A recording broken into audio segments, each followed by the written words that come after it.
of the federal government once again. Questions? Mr. Leader, the DHS is a massive agency. It's going to impact millions of people. Shouldn't Congress be working right now to solve that problem? I'm here, ready, willing, and able to have a conversation with anyone, anytime, any place. That's always been the Democratic posture. Mike Johnson has once again sent House Republicans home. This is the same approach, failed approach, that Speaker Johnson and Republicans took during the 43-day Trump Republican shutdown in the fall. Strange to me that they would decide to take a similar approach. It didn't work out for them. It didn't work for the American people. And during that 43-day government shutdown, we made one consistent demand: extend the Affordable Care Act tax credits. And at the end of it, when it was all said and done, one thing happened in the House of Representatives. We passed a 3-year extension of the Affordable Care Act tax credits. The failed strategy of Republicans, it didn't work out then, it's not going to work out now. And we've drawn a hard line in the sand on behalf of the American people, and we're not going to allow the Congress to cross it. ICE needs to be dramatically reformed. Period. Full stop. Mr. Leader. Thanks.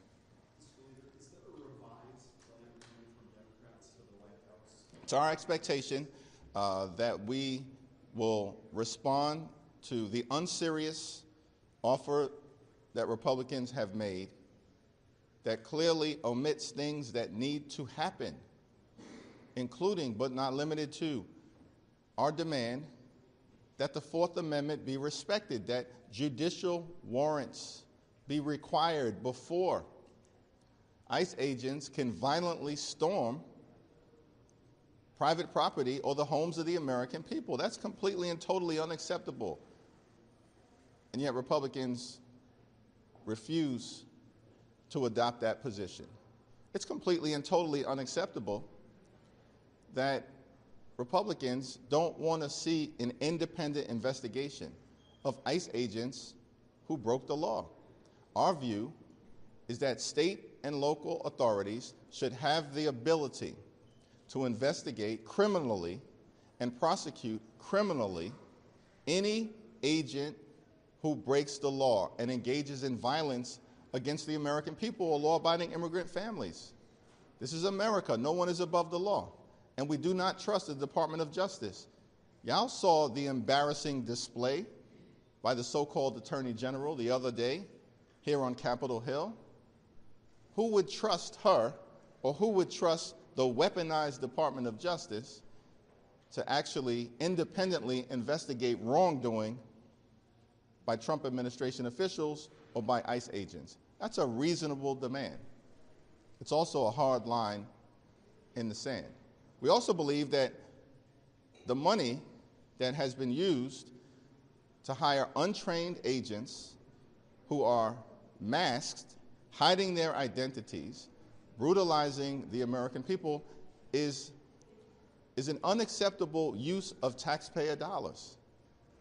And we need to actually make sure that the money that's being spent by the Trump administration is being used to actually improve the quality of life of the American people. And so there are a variety of different areas that clearly the administration has fallen short of doing things that make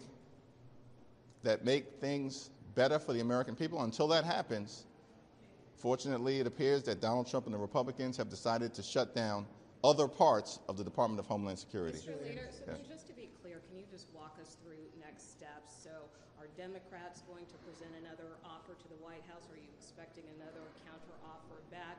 Or at this point, do you want a direct meeting with the president to try to close the deal? We haven't called for a direct meeting at this point, but again, we're ready to sit down with anyone, anytime, any place, if they are serious about the types of dramatic reforms that are necessary to get ICE under control. The American people know ICE is out of control. They need to be reined in. They're brutalizing everyday Americans and law-abiding immigrant families. They're not targeting violent felons who are here illegally. The president made that promise. He lied to the American people. So it's my expectation that at some point, Democrats in the House and the Senate jointly will respond to the latest unserious offer formally, and then it will once again be in the hands of Donald Trump and Republicans to decide what's next. Thank you, Leader Jeffries. There are going to be workers at TSA, FEMA, Coast Guard who are looking at this and saying, I got nothing to do with ICE, but I'm not getting paid right now. What do you want them to know right now? Well, it's our view. We're going to continue to stand up for TSA officers and agents. We're going to stand up for FEMA. We're going to stand up for the Coast Guard. I think Rosa DeLauro has introduced legislation to ensure that other parts of the DHS agencies that have nothing to do with ICE or CBP are funded.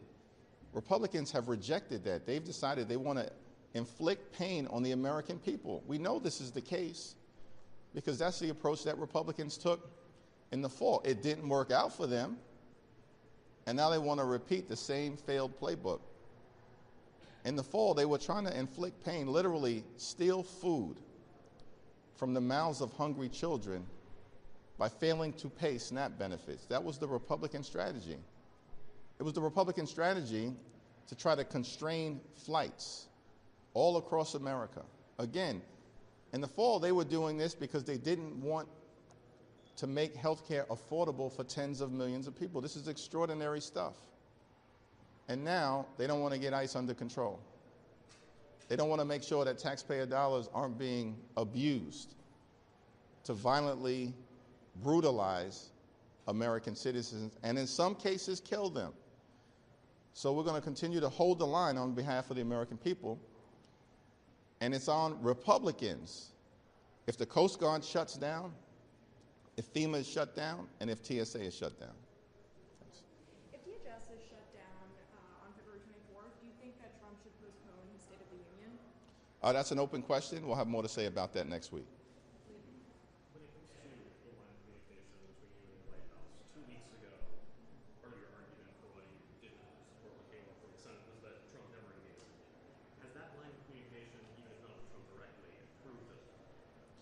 Well, there's communication staff to staff between the White House and House Democrats, and we've reiterated again to both House Republicans and to the Trump administration, no one speaks for House Democrats but House Democrats. And if we're going to arrive at an agreement here, obviously it's important for everyone to be at the table. That's 5 corners. That's the White House, that's the House Democrats, that's the Senate Democrats, that's House and Senate Republicans. If we're going to do the types of things that are necessary to get ICE under control. Could you just go back to what you said at the top about the judicial warrants? That seems to be just a real hard line on both sides. And I just want to back up and say it did sound like there was a little bit of movement yesterday from Leader Thune on masks, where he suggested the idea of, some with the doxing issue. It seemed like perhaps he had said, there might be a landing place, or maybe marrying some. I don't know exactly, but can you just go back to the issue of the warrants, and is there any kind of landing place to use? Seems to me, based on the silence of House and Senate Republicans today, literally hours away from a partial government shutdown, that the extremists here in Congress know that they have a weak hand. Their position is very weak, and they can't defend the type of violent, out of control brutality that the American people have seen being inflicted on them by ICE, taxpayer dollars being used to brutalize them. So our view related to masks and a whole host of other things that we laid out comprehensively in our 10-point list of demands. These are the type of things that need to happen in order to rein ICE and CBP in. And we'll respond to the latest that was sent over by the White House. Again, it falls short. And by the way, the notion that Tom Homan or any of these other folks can just say things and expect that all is good as a result of it, no, we're not down with any of that. Every single change needs to be ironclad and part of the law. And can you say, will your counter-proposal, Democrats' counter-proposal, go back today? House and Senate Democrats are working feverishly together, both at the leadership level and at the appropriations level. Thanks.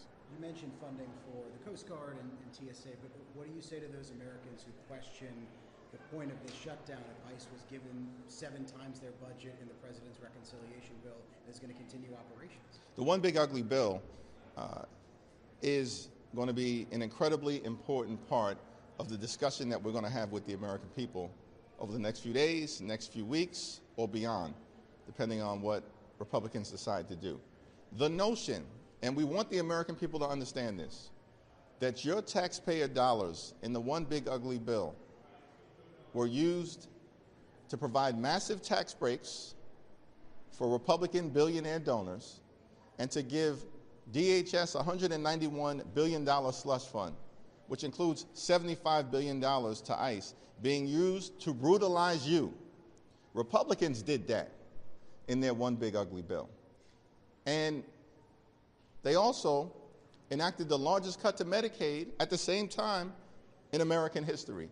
Ripped health care away from 14 million Americans in that very same bill, the one big ugly bill. And by the way, they also enacted the largest cut to SNAP in American history, $186 billion in that one big ugly bill. And so we're going to put that toxic legislation at the center of this discussion. And you're absolutely correct. Part of the reason we're in this situation right now is because of what Republicans did on a partisan basis in creating a slush fund used to violently brutalize the American people, unleashing untrained, masked ICE agents in American communities all across the country. Unacceptable, unconscionable, and un-American. Now, the reason why we have to have this confrontation on behalf of the American people is because in a spending bill, we have the ability to legislate dramatic change. That's what we're doing. And the reason why we're confronting the possibility of a shutdown in a few hours is because Republicans are unwilling to enact change that is dramatic. We believe any changes should be bold, should be meaningful, should be dramatic, should be transformational, should get ICE completely and totally under control. If this extends into a week from now when the House and the Senate are back, do you think that Representative DeLaro's bill has a chance of making it to the floor to fund these other agencies, departments under DHS, except for perhaps ICE? It's definitively my view, I believe it's the view of the House Democratic Caucus, that the Trump administration and Republicans should not hold the TSA hostage, should not hold FEMA hostage, and should not hold the Coast Guard hostage. And so Mike Johnson should call the Congress back again. I mean, are we going to be on a similar trajectory where literally during the 43-day Trump Republican shutdown, House Republicans were on a 7-week taxpayer-funded vacation? I'm here. Where are they? Again, we're ready, we're willing, we're able to sit down to solve this problem, but it's got to be decisive, it's got to be dramatic, it's got to be bold and transformational and meaningful. And the ball is in the Republican court right now. Thank you, everyone. Good job.